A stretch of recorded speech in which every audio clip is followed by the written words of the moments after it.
Are you on my email list? I hope so. I usually send out a newsletter every Tuesday to tell you about the newest episode of the podcast. And I've been meaning to write more as well, which I will hopefully start doing soon. But when I started my list, I had a couple of people on it and I didn't really know what was possible or how to do the tech. And before I knew it, it was all a big mess. Thankfully, I found Peacey and I've been in her community ever since. There is so much potential in having an email list, and not using it to its full potential is a real shame. And there's so much to learn and there's so much you can do. You're listening to Sustainable Photography, a podcast all about business tips, inspiration, and confidence building. I'm Ingvild Kolnes, the host of this podcast, and after over a decade as a photographer, I now help talented photographers run sustainable businesses.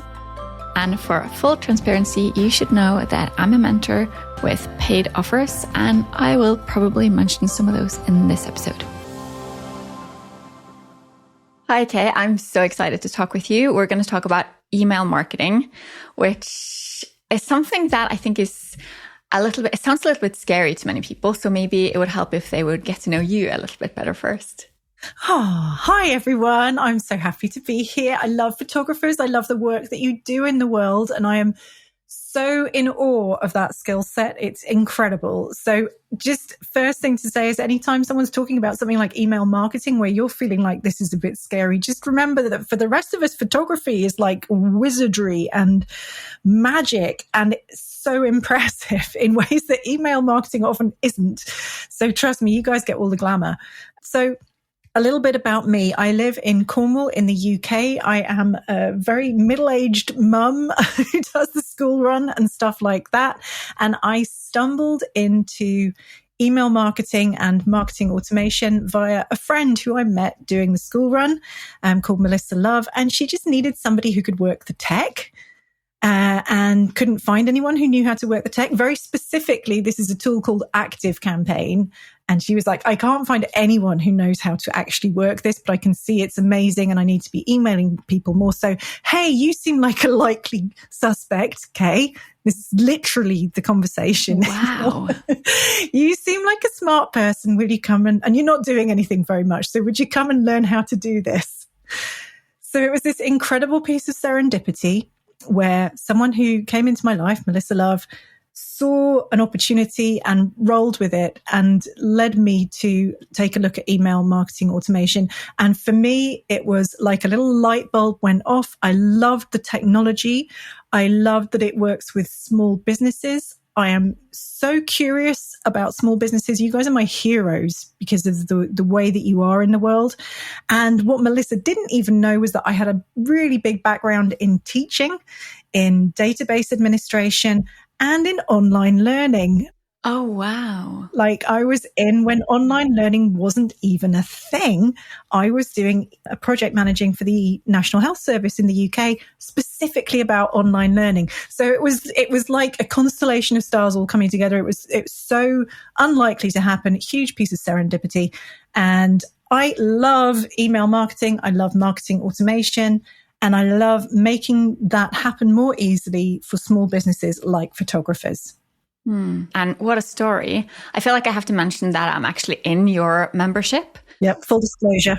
Yeah, full disclosure. And I've been so for, I don't know, a couple of years at least. Yeah, I think so. I think you were one of our founding members. Ooh, nice. And you have, in a way, introduced me to Melissa, which I didn't even know. I didn't know your story, but I'm in both her memberships as well. And I love her. She's brilliant. So that is amazing. You can see the synchronicity now, right? We were friends long before I literally didn't understand what she did for a living. Wow. Okay. I had no idea. Okay. But yeah, there's this huge synchronicity in what we do as marketing experts in the world, but also in how we conduct ourselves, integrity, honesty, and also that desire to teach, to impart skills, not just doing it for you. Yeah. It's always about helping people understand why this stuff is important, how it's going to make you money and help you support your family and keep a roof over your head, because that really is the bottom line here. Yeah. And I think when I first reached out to you, I did ask if you could just sort out my Active Campaign for me. That's my email marketing platform, because, you know, you get started and then it grows and you don't really know what you're doing. Yeah.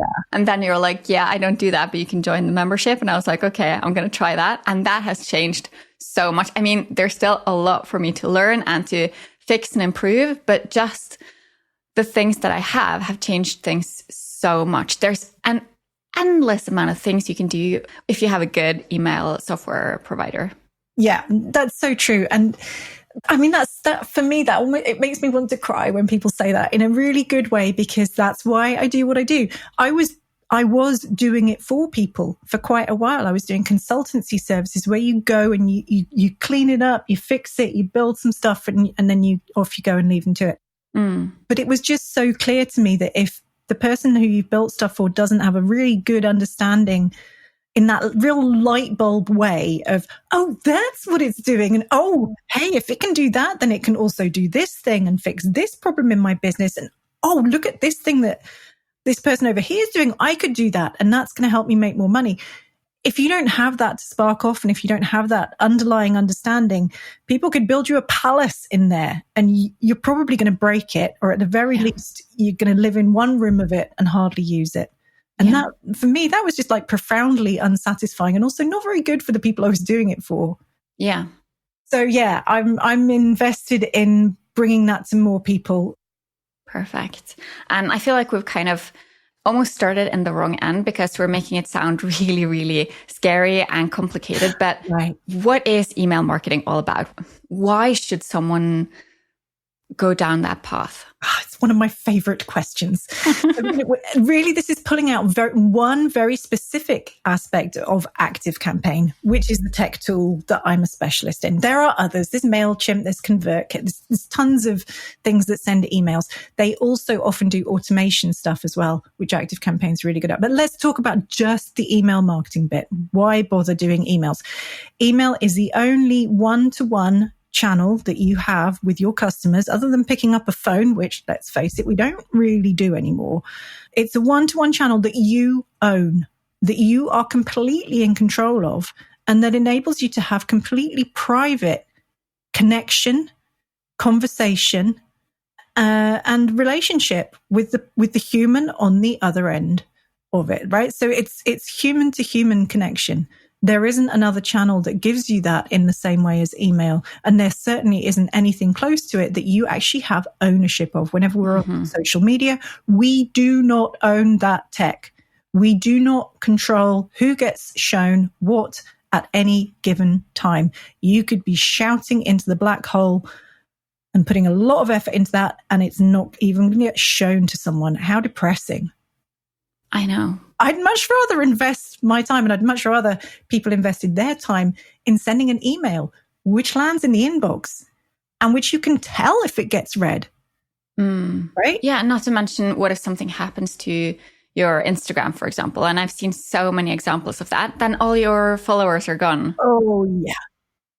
You have all heard the stories. You've all seen this play out to people you actually know. This happened to Melissa Love not long ago. She lost access to her Facebook profile completely and potentially irrevocably. It was devastating. If you don't have email, you've lost your backup there. Yeah.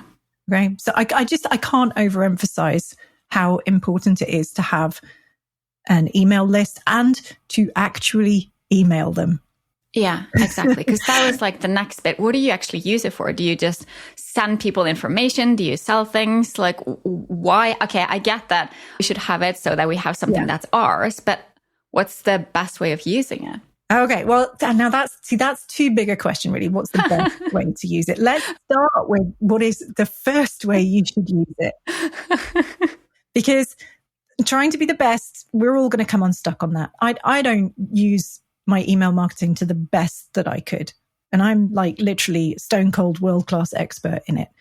Striving for the best, probably not going to happen. So let's go with bare minimum to start off with. The bare minimum is that you should actually email people. And that is probably the most challenging part of email marketing for most small businesses, is just getting their foot over the threshold and finding the courage to start actually sending emails regularly. And I know this because I have been there. I was the world leading expert for a good 2 years sitting tight on my lovely nest of email addresses to whom I was not sending anything.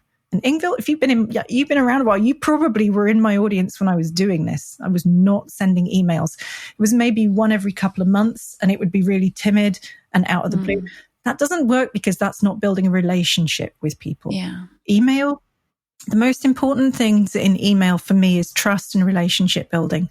You can't trust someone if you don't even recognize them when they turn up on your doorstep. That's true.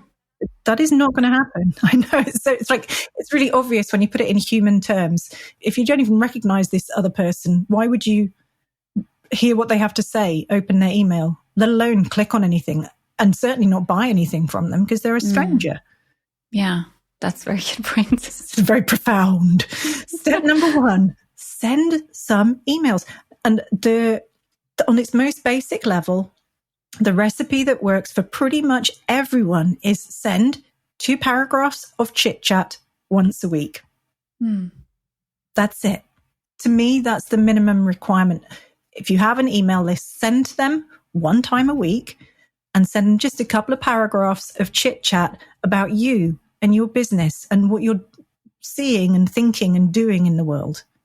And it really is, it comes back to that human connection. If I were to bump into you on the street corner this week, what would we chat about? What's going on in my world that I can tell you about or ask you about? It's a conversation. This is not a one-way street. It's a conversation, and it's also a private conversation on social media. If someone replies to you, that's in the public domain. However, if they reply to your email, that is to your inbox. It's private, and it results in very different conversations. So talk to people, have a chit chat once a week, and invite them to talk back to you. That's the starting point. Everything that happens after that is like levels of development. You make it sound really simple, because I think a lot of people are overthinking this. Like, oh, I need to know what I'm supposed to sell. I need to add a lot of photos and I need to make it really pretty and I need to do all this stuff. And you don't really have to do that. Or even worrying about sending too many emails, which I think hardly anyone does. Yeah, hardly anyone actually does that. To get to you're sending too many emails, you really need to be sending like daily. Then maybe people are going to think you're sending too many. Once a week, almost nobody's going to open and read all of them. Yeah, exactly. It's the thing Melissa says, the only person who sees all of your content is you. And I have had, in the entire time I've been sending emails, during which time sometimes I have been sending daily emails for quite long periods of time. When we're on a sales push, I have had one person ever say that I'm sending too many emails. And frankly, he was being unreasonable anyway. Because what he actually wanted was all the free stuff without me telling him what about the thing I sell. And I was like, dude, that's not how this works. If you want to get all of my lovely, amazing free content where I'm telling you things that are really interesting and useful about email marketing, the deal is I get to talk about the Active Campaign Academy because that's the thing I sell. If you're not willing to hear about that, then you can just unsubscribe, which is also totally fine. But what you don't get to do is complain that I'm sending you emails about the thing that I sell. I'm sorry, we went off down a little rabbit hole there because there's so many aspects to email marketing. I'm going to come back to what you said, which is that people worry. And that's what stops them sending. And you're absolutely right. There's so much rhetoric, so much talk out there about funnels and lead magnets and automation, which, I've already mentioned automation, and too many text, too much images. Oh, you need to have your buttons styled this particular way. There are so many things that could be better or done differently for any one person's email messaging. And I'm certain that if I brought in one of the email design specialists, they would rip mine to shreds. Okay? Absolutely. Nobody's perfect on that front. But if you're not sending emails at all, that is the worst thing you could do, because that literally cannot make you any money into your business. So it's like you need to relax. Remember that you're not that special, but you are a human, and it's just squidgy humans at the other end of the email. Just talk to them. I was given the advice when I started out to start sending out emails as soon as you even have one person on your email list. Yeah. Do you agree to that? Absolutely. definitely, because it's a muscle that you have to build. And that always sounds a bit cliched because I'm not very muscly, but I do send emails once a week. And I vividly remember how hard it was to start doing that, because the feeling is that we are being scrutinized and that someone's going to reply to it and say, yeah, you suck. That doesn't actually happen in the real world if you're, a normal, nice human being. It just doesn't happen. Yeah, I've never had that happen. Right. I've had it happen like once, and it was this guy telling me I emailed too much. And I was like, dude, you're an idiot. You don't get it. You don't get it. And you're in no position to criticize me. I had someone, tell me that I made a typo in something. I'm like, yeah, I'm fine with that. I don't care that I have a typo in my email. I'm a human typing stuff. Yeah, exactly. But even when you have 1 or 2 or 10, you might feel like, I need to grow my list. I need to have more people on it. Yeah. And that can also get a lot of people stuck, because I think some people think that email marketing is it's like an alternative to, for example, social media. But you need to get those people somehow. You can't just start an email list and then people will start signing up to it. You need to do some kind of an effort to have something, to have someone on there. I love that you've asked this, because again, I relate to this very strongly, because for a long time I had technically an email list, but I wasn't actually inviting anyone to join it or giving them any reason to join it. I mean, this went on for years of being too chicken. I was too scared of that scrutiny. I was scared of people not joining it. And this is the weird human thing. It's easier psychologically to just not offer it at all than to be rejected or to perceive that you're being rejected. Yep, it is. And we just have to get over it, because if you don't have it on your website, nobody can sign up. And you've just sabotaged yourself. Yeah. So, yeah, there does come a point where you have to really get over yourself and put a sign up on your website. It really should be on every page of your website, even if it's just in the footer. And it doesn't have to be fancy. It does not have to be a lead magnet. Okay. But I just want to make sure that people know you don't have to have a lead magnet. You can have an opt-in that says, hey, would you like to hear from me a couple of times a week or once a week with some chit chat about what we're up to? You don't have to promise stuff that you're not able to deliver. All right. Right. And will you explain lead magnet just before we move on? Lead magnets. If you want to use a lead magnet, that's great. And a lead magnet is basically baiting the hook. You are giving someone a promise of an exchange of value that's much more concrete than just saying, I'm going to send you some emails that you're going to like. Instead of that, it's saying, if you give me your email and agree to receive emails from you, I will give you in exchange this very specific thing that you want right now. I'll give you that straight away up front. And that baits the hook. It gives people a reason to choose to join your email list right now.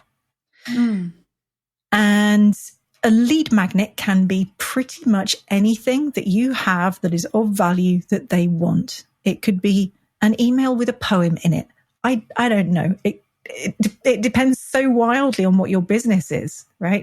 So my first lead magnet was a free training for ActiveCampaign users that covered what I called the best cookies in the ActiveCampaign jar. That's my main lead magnet. It's still my main lead magnet now because it really, really worked.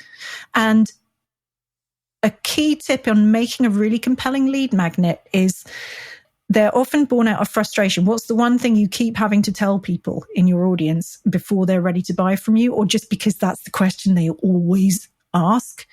Answer that question, make it into a lead magnet, bada boom, bada bing, off you go. People want it. You already know they want it. So that's your lead magnet. That's an excellent tip, because I think so many people, me included, absolutely, overthink it so much. And then when I started out, I was like, I'm not going to have just one lead magnet. I need to have at least 5. And then I got stuck in that I need to have one for this occasion, one for that occasion. Yeah. And I didn't know my client well enough to know the one thing that I needed. Yeah. So I just made way too many and confused things and complicated things so much. Yeah. That overcomplication, it makes life so much harder. Just start with just a straight up opt-in. would you like to hear from me? This is the sort of thing I write about. If you like me, join my email list. Yeah. And that feels vulnerable, but it does work. And then the next step is have a lead magnet. Just one. Nice and simple. One. Yeah, just one. When you're getting more sophisticated and you have time and maybe some people on your team to help you with it, and you've got enough control and knowledge of your email marketing platform, the tech that you're using, then you can start introducing an additional lead magnet. Maybe one day you'll have 20 lead magnets. I've got 2 right now. Yeah. And one of those is just a PDF. Yeah. It's nothing fancy. I think it's a little bit overrated how many people you need on your list as well. Oh, definitely. Because it's like, you need to have like hundreds and thousands of people on your list. And you really don't. If you have one person, that could be the one person that ends up buying from you. You don't know that. So you need to just get on with it and just send those emails. Yeah, you have to connect with the people who are on your list right now. Mm-hmm. Because they're the people who are hearing you. They want to hear from you. You don't want to be ghosting them. They're definitely not going to buy from you if you don't communicate with them and connect. So nurture the people that you do have on your list. And it really is as little as 2 paragraphs of chit chat once a week. So long as you're doing that, you're keeping the thread of connection open. What about when you feel ready to sell them something, or when you have something that you are hoping that they would be interested in? Can you just send them an email and say, hey, I've got this thing. Do you want it? Or do you need to? Yep. Yeah. Okay. Literally. That's it. Mm-hmm. That's it. And the advantage of having a connection already with people is that you will have been getting to know them this whole time. So if you've been doing the 2 paragraphs of chit chat once a week and you're inviting people to reply to you and engage in conversation, you will learn so much. They are giving you a huge amount of value by connecting right back at you. And that means that when you do have something to sell, it's much more likely to be in line with what they need. And you have a couple of options at that point. You can handpick people from your audience if you want to, when you have a new product that you're thinking about doing or that you've started creating as a minimum viable product. You can reach out to people individually and email them saying, hey, I'm doing this. Do you want to have it for a rock bottom price? Because I just need to see how it rolls. And that's the strategy I used when we were creating my first course that was available, which was about deliverability, very sexy subject for emails. And then when we launched the Active Campaign Academy, we did personal invitation to, I think it was about 12 people that we knew needed it from the questions that they'd been asking. And actually 3 of them had been explicitly asking me and saying, please take my money. I need this. Okay. This is actually making me think that one problem when it comes to email marketing for a lot of people is that they're too impatient, that they think that as soon as someone is on their list, that things should be happening. But you can email them for a long time and getting to know them and just wait for the right time. You don't have to make things happen right away, because like what you were saying, you were emailing them before you had anything for them. Yeah. And the person that made me do that was Melissa. We're coming back to Melissa Love, who's the one who got me into all this in the first place. And she basically harassed me until I gave in and started emailing people. And I created a Facebook group at that point because Melissa knows absolutely. And by the way, if Melissa tells you anything about marketing, just do what she says. She knows what she's doing. She was very, very clear that you have to have that relationship because people will not buy from you if you just suddenly appear on their doorstep with something that requires them to part with money. And again, if we come back to that, real world, if you were meeting human to human, you are not going to buy from me if you've never met me before. It's not going to happen. And again, I relate. I've been there. I feel it and every person out there in the world who you see doing this, flawless. Oh, look at them. They're so amazing. They send emails all the time and their emails are fantastic and they sell. They all started out too scared to send an email. Interesting. And not knowing what to talk about in an email. Yeah. Everyone. Yeah. Because that's not what you think of people. You think everyone else has got it together except for me. so much. So much. So for me, I tell you what I found when I started sending emails was it felt amazing. Once I'd got over that hurdle of fear of being judged, what I discovered was that actually what I was getting was a lot of validation. And this is going to sound really show-offy, right? But what I found was that the replies I was getting and the way people were talking about my emails was making me feel like $1 million. It illustrated the value of what I was doing in a way that I just did not see. I had not perceived the value in what I was doing and what I knew and what I could do. Once I started emailing people and people started replying to those, so the conversation was open, that one-to-one conversation, people started telling me how much they valued that. And they started telling me the difference I'd made in their lives. This is like massive dopamine hits now. And then they started telling me they liked me and thought I was funny. This is not my normal life experience. In the real world, this sort of compliment is hard to come by. In email land, it turns out it's really easy. It turned out that I thrived on the return that you get. So it's not like you're shouting into the void and the darkness and getting nothing back. It's a conversation and people will tell you when you're doing great. It's really nice. It feels great. Yeah. And it fuels you up to have the courage then to make something to make them happy and then ask them to pay for it. Win-win. That's really nice. I bet there's some things in your business that you're not doing, even though you know that you should, it's a good idea, but something is holding you back. Go to ingvildkolnes.com/mindset to download the free mindset resource. This could help you to figure out what's holding you back, what's keeping you stuck, and to make sure that you can take the next steps that you need to get a better business and life. Go to ingvildkolnes.com/mindset. You kind of touched on this before, but it's kind of like a scary part of it, the whole thing with deliverability and how, you can't just email people and then expect them to actually see it in their inbox. You might end up in spam. Like, how can you deal with that? Is that a problem from the start, or does it happen later on when you have, 1,000 subscribers? Yeah, it can happen in any time in your emailing journey. So let's talk about deliverability. Deliverability is the art of making sure that your emails actually get to the inbox. So we write them, our email text sends them, some people in between do some processing, and then hopefully they get delivered in front of the recipient's eyeballs at the inbox. But many things can go wrong on the way there. So I've got a ton of blogs about this on my website, which is slickbusiness.co/blog. If you go to the deliverability topic, there's tons of stuff in there. But here's the gist of it. Only send those emails to people who've asked you to send them emails. So, that's like 101. If they haven't asked you to send them emails, don't send them emails. If they've previously said yes and then they said, no, I want you to stop sending me emails, stop sending them emails. Yeah. It's really very simple. Yeah. And I think you sent an email about this yesterday or something. I sent emails about this a few times. So permission is hugely important. But again, don't overthink it. If someone's said to you verbally or via a form or in an email message, I want to be on your email list, in most cases, that's enough to mean that you're not going to get prosecuted for non-compliance with GDPR. You just need to have some sort of a record that they've said, yes, please, I want to hear from you. Once that's happened, send them stuff they want to hear about. Don't do a bait and switch where they signed up to hear about training their dog and you talk to them incessantly about guinea pigs. That's not going to work. And I'm making it up as I go along, but you get the idea.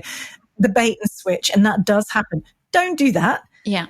If you are about to change your business to be a different topic, tell people that so that they have a chance to leave your list. Respect them if they unsubscribe. And then we get to the bit about authentication. So I'm going to be brief about this. Again, there's more stuff on our blog at slickbusiness.co. Authentication is a technical thing where the people in charge of the mailboxes, like Google, the people who actually deliver your emails to people, they need to see some badges that say this one is legit. They are not a skanky spammer. All right.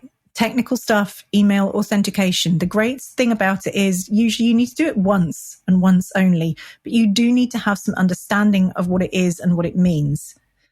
And that's going to vary depending on the platform that you're sending from. So for us, we do a training that's all about authentication from ActiveCampaign. And those conditions are getting tighter and tighter as time goes on. Rightly so, because if the mailbox providers weren't guarding our inboxes, we would just abandon our emails because they would be absolutely swamped completely. Yeah.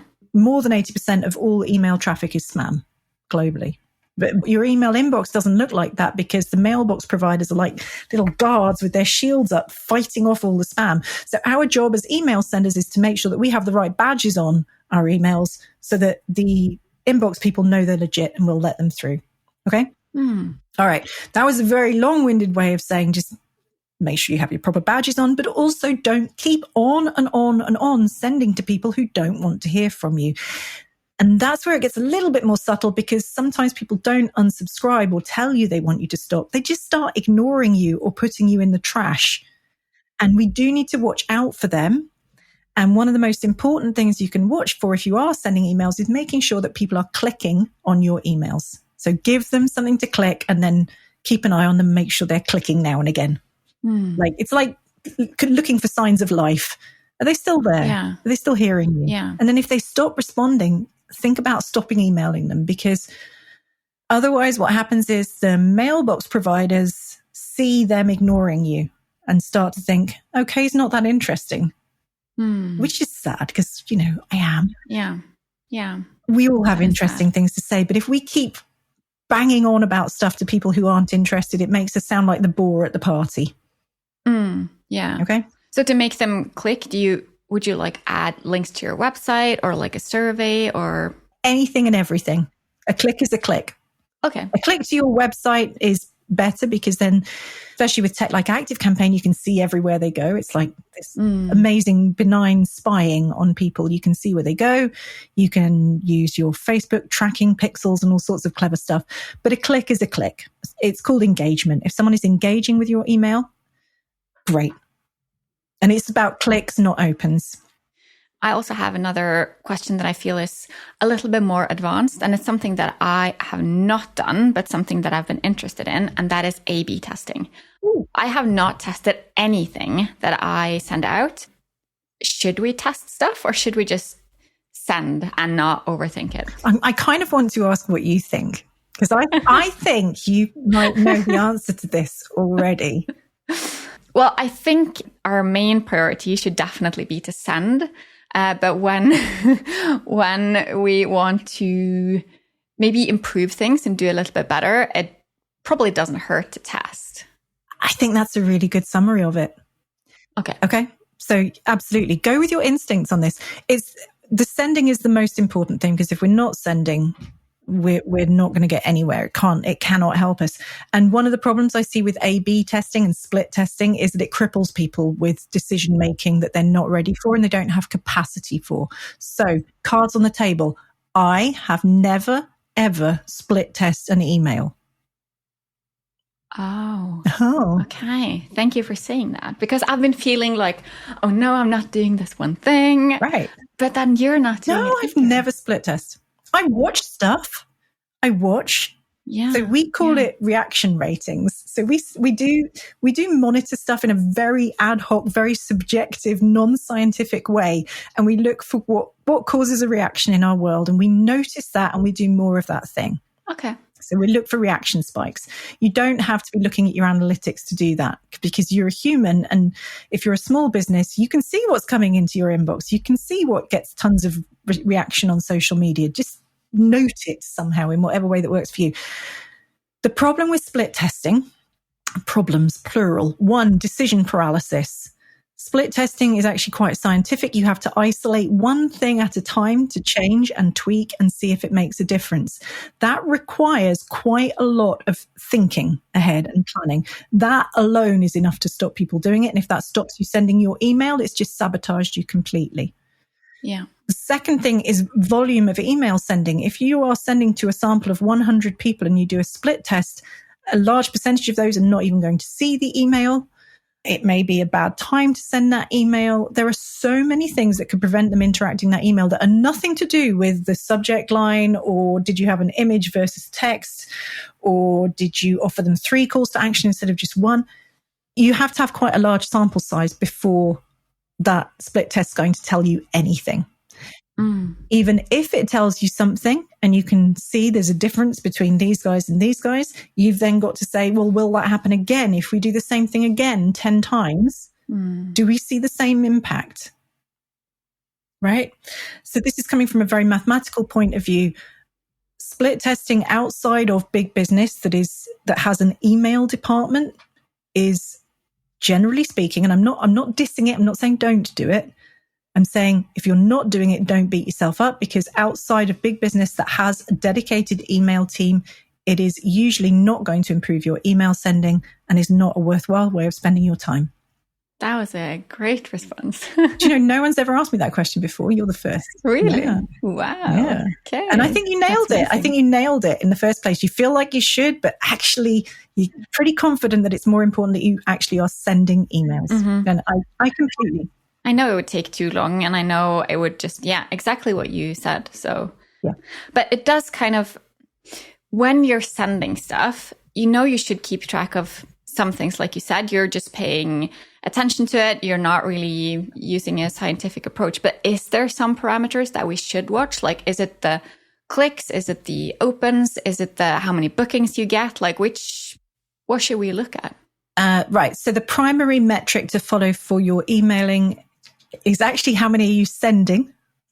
That's your first one, because if you're not sending enough, you have no fuel for the tank. Okay. And I see this a lot. I see people, they're looking at their click rates. I'm like, first, tell me how much you're sending, because if you don't tell me how much you're sending, this other number is completely meaningless. Second is the click rate. The click rate is really important. That's really the bit that tells you, is your email resonating enough with people and driving their curiosity enough to get them to take the next step on something. Okay. Opens are problematic in so many ways. I see a lot of people talking about open rates. My advice is usually just look at your click rate. Okay. And if you're not putting links in your emails, your click rate is going to be 0. So you have to be putting links in your emails and sending them. So even when you're just doing that chit chat, telling them about your... Yeah, give them some links in there. Even if it's a link to, like that email that I sent last week it was about deliverability and someone who'd been, a big company who'd been naughty and been the skanky spammers. I put a link in there. It was actually to an external news site. And it got a high number of clicks because people were curious. They wanted to hear the full story. What that did for me was it showed me who's still awake at their inbox. Okay, it's not an accident that link was in there. Who is still awake at the inbox? And it showed all the mailbox providers. Oh, okay, sends emails that people like to click. Great. Interesting. Yeah, that's great. Another scary thing. There's a lot of scary things with email marketing, unfortunately. And that is GDPR.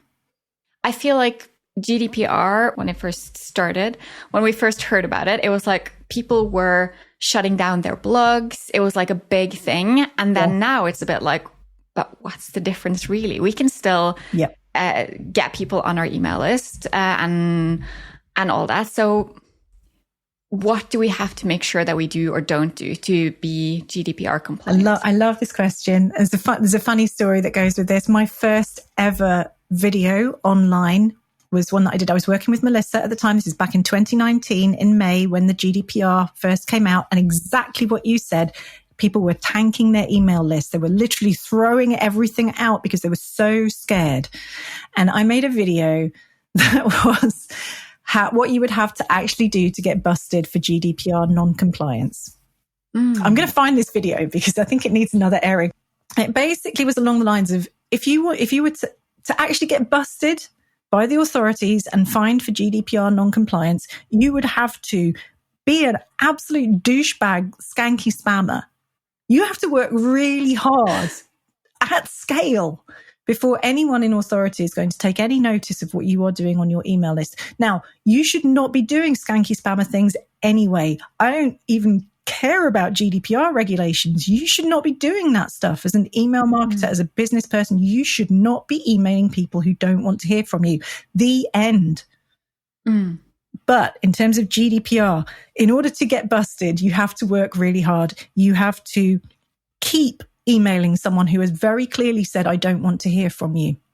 You have to keep doing it even when they complain to you specifically and say, I am not happy that you're still emailing me. Stop emailing me. Take me off your records. You have to keep going, and you have to keep going for quite a long period of time. And then they have to report you to the authorities. And then the authorities would need to put you at the top of their pile for attention. Okay. And that ain't going to happen to small businesses. In my experience, I said at the time in May 2019, I said, I am not going to hold my breath for the first small business to get prosecuted under GDPR, because it's going to be the big businesses that they go after. And actually, even in businesses, I've seen very, very few people that I've seen in the media get prosecuted or fined or anything for GDPR non-compliance. And our story in our email last week was about HelloFresh, who actually have been very naughty, skanky spammers and emailed literally millions of people who didn't want to hear from them and sent them SMS texts. And they got a fine, which was effectively a slap on the wrist for a company of that size.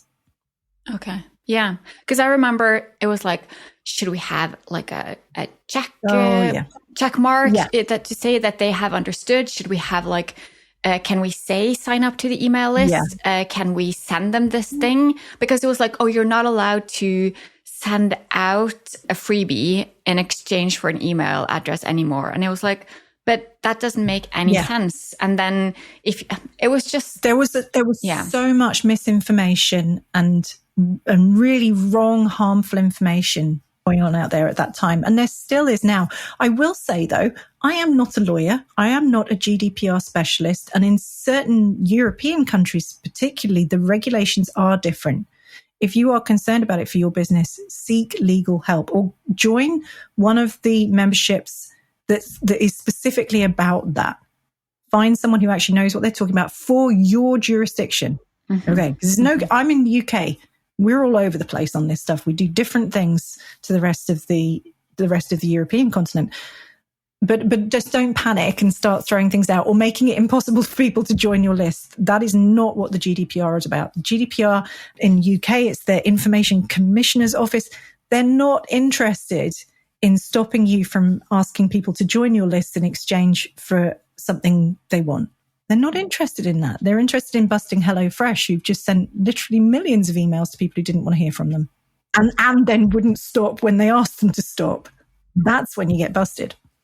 Yeah, that's really helpful because it can be when you're working by yourself and you don't have like a team around you, you're stuck with all these decisions yourself. And it's like, it just feels overwhelming. Absolutely. And you don't really know, and you hear about all these things and it's like, so it's easy to get stuck, and it's just nice to hear that we shouldn't overthink things. Yeah. And the same thing's happening now. And it's this, the reason it all gets blown up out of proportion is because there are people who make money from making you scared about it so that you hire them to fix it or put your mind at rest somehow. Yeah. But very frequently, it's actually not a panic situation. The same thing's happening right now. There are some changes to how Google and Yahoo are handling email authentication checks. It is a change. You do need to do some stuff, but it is not panic stations. The timescale and the consequences are not like the email apocalypse. Okay, so you don't need to tank your list or get really stressed about it. You just need to find somebody who you actually trust to talk to you about it in a way that you can understand. Perfect. So one thing that we talked about was how you can't do email marketing on its own. Like you need something else to support it. Like you need to mention it on your website, maybe mention it on social media, maybe run ads to have people join it. But one thing that I think is quite different from social media is the fact that it's really hard, or I don't know if it's even possible to do email marketing for free. Does it always cost money? Is it an expensive way to do marketing? That's a really good question. Email marketing does require you to have some technology because you need something to do the sending for you and something to help you design emails quickly and manage all of the things like, are they clicking? There is a real range of tech that you can buy to do that. So entry level would be something like MailChimp, which I think maybe still has a free plan, but I can't quite remember. There are still some completely free services around with limited capability, but that will get you out of the door and sending some emails. As your business gets more sophisticated, you're going to find at some point as you grow that you want more bang for your buck. You need more space for more people, or you want to do fancier things like delivering a lead magnet and tracking whether people are clicking. Okay. Within that range, there's so much choice. So just to talk about the platform that I specialize in, which is Active Campaign, we have a free intro course on this called Accelerated Active Campaign that like showcases it. And you can go and have a look and see if it's for you, because it's not always just about how much this thing costs. It's, do I feel comfortable in there? Can I work it? But even within a tool like Active Campaign or MailChimp or ConvertKit, you've got different levels of what you are paying in exchange for the facilities that you get. Okay, like am I staying in a caravan or am I staying in a swishy suite up in the mansion? Okay, what you pay for is what you get. And you can choose usually by the number of contacts that you have available. So if you're very small, you probably got fewer than 500 contacts. Those accounts are usually pretty low priced. If you need 500,000 contacts, that's a different story. It's going to cost you a lot more.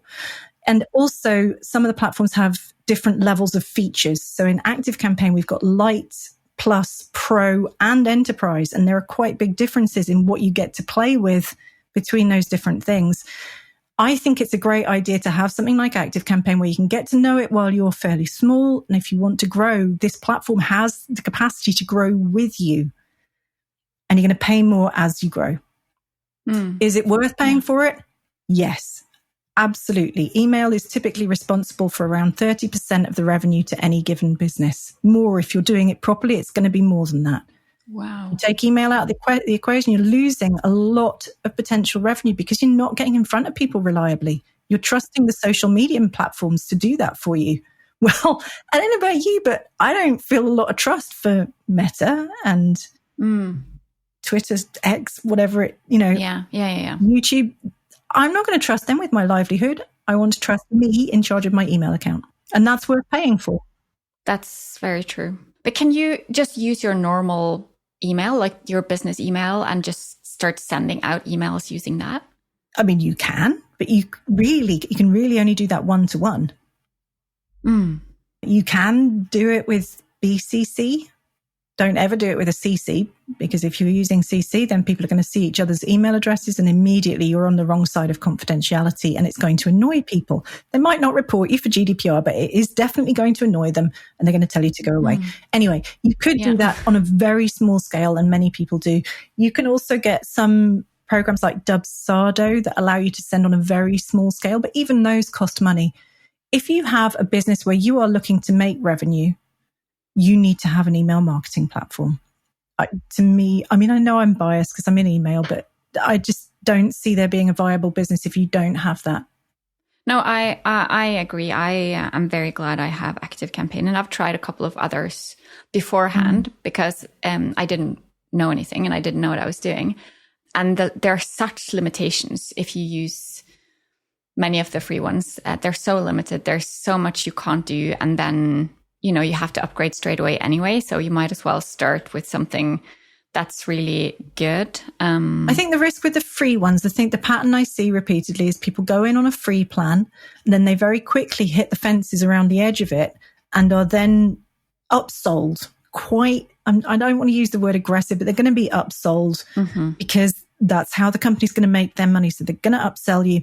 And usually the product that they upsell you to is not as good value as if you had just paid for the entry level on an all paid product.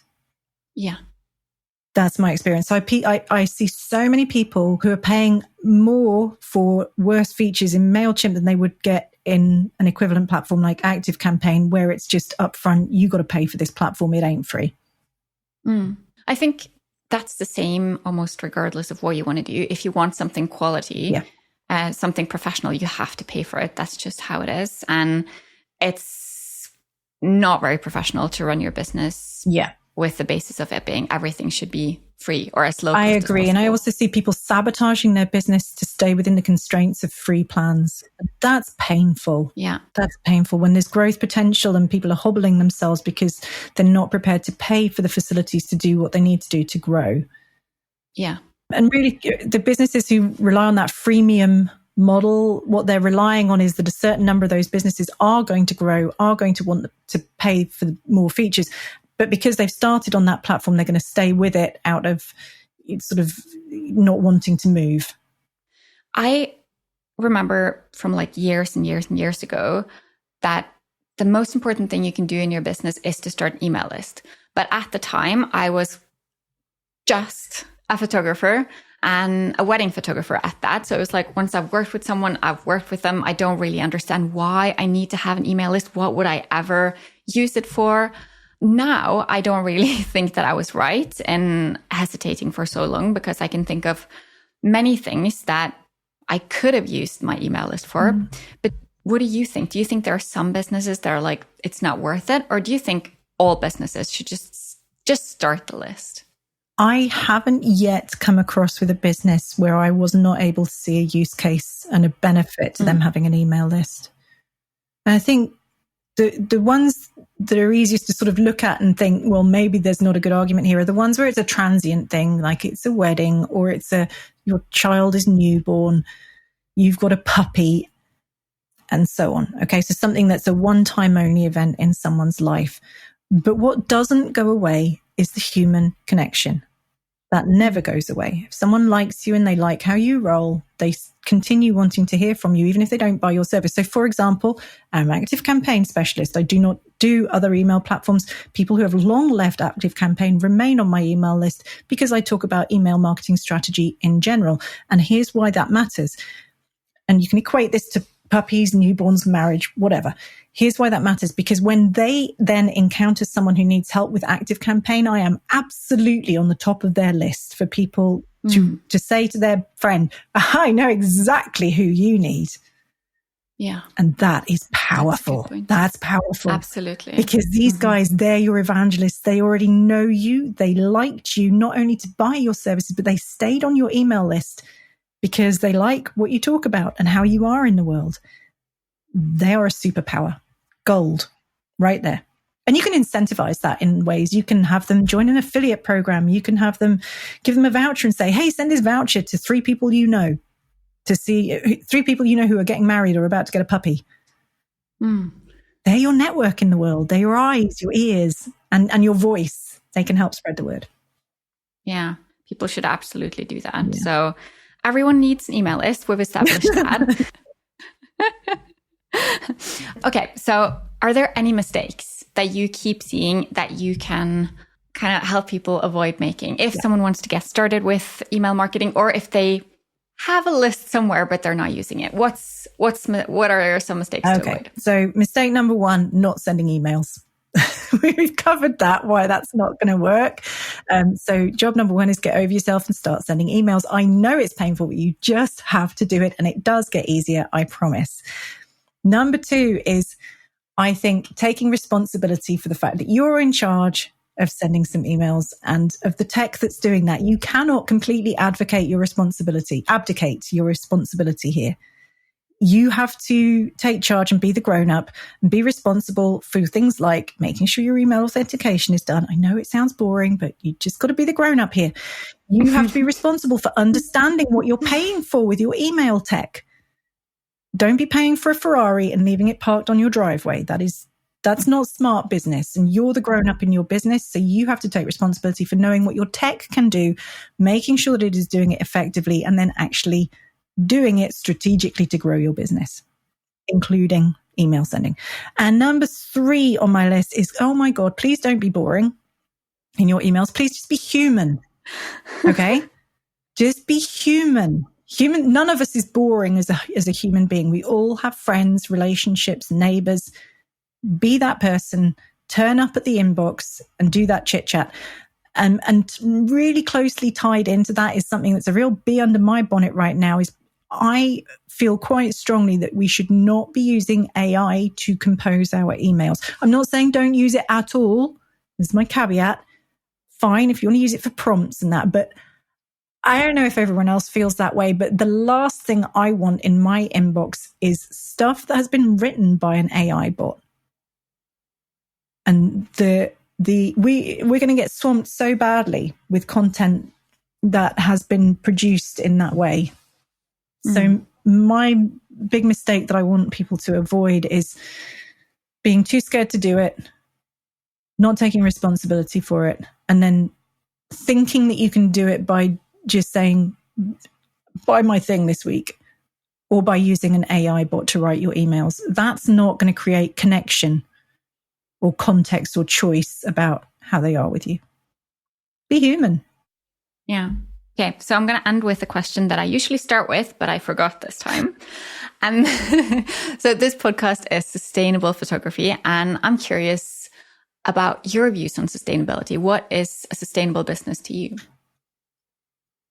Okay. You can have a minute to think. Okay. I'm assuming we're talking about sustainability as in we can keep going and keep doing this rather than eco-sustainability? Yeah. Yeah. Oh, okay. Phew. I'm glad.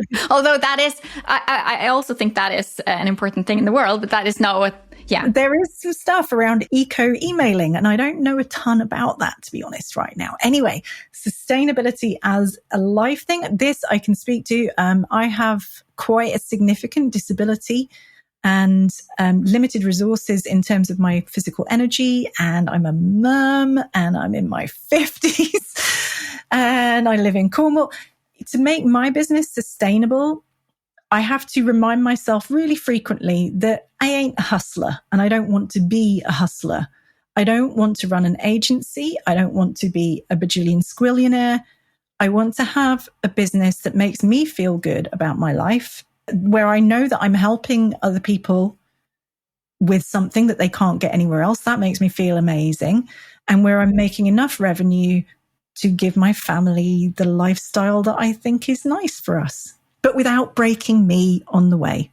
That's really the key one for me, for us as a family. My husband, who's my business partner, literally has this like calendar to remind me every Monday morning, don't break yourself. You are enough. You are enough. Just do what we're doing. Do it strategically, yes. Do it with intention, right? It's not a hobby, but don't break us on the way. We don't need to do that. That's lovely.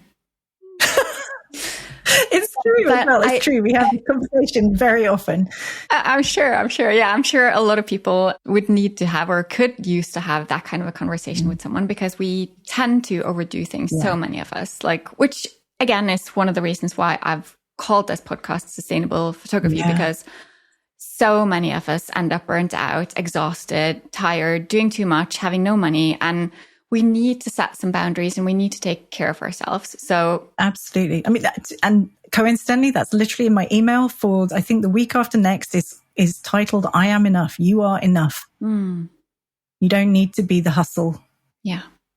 But if someone wants to be on that email list and get those emails, where can they go to sign up? How can they get to know you better? Where should they go? Lovely. Well, we have a very handy page on my website. So my business name is Slick Business, because when you automate things, you get slick and things get easier. So slickbusiness.co. If you go to slickbusiness.co/links, that has a set of useful links in our business. To things like the blog, where we have all lovely blog posts, to sign up for our emails, to our lovely Facebook group. We have a big open Facebook group for our active campaign users called Automate Your Business with Facebook. We have a free training called Accelerated Active Campaign. It's brilliant. Like literally the staff at Active Campaign do that course. That's how good it is. Wow. Yeah. And we have our Active Campaign Academy, which is our paid service. It's a subscription where you pay and you get to basically rent my brain for a month at a time for all things email marketing and automation. So that's slickbusiness.co/links will take you to all of those places.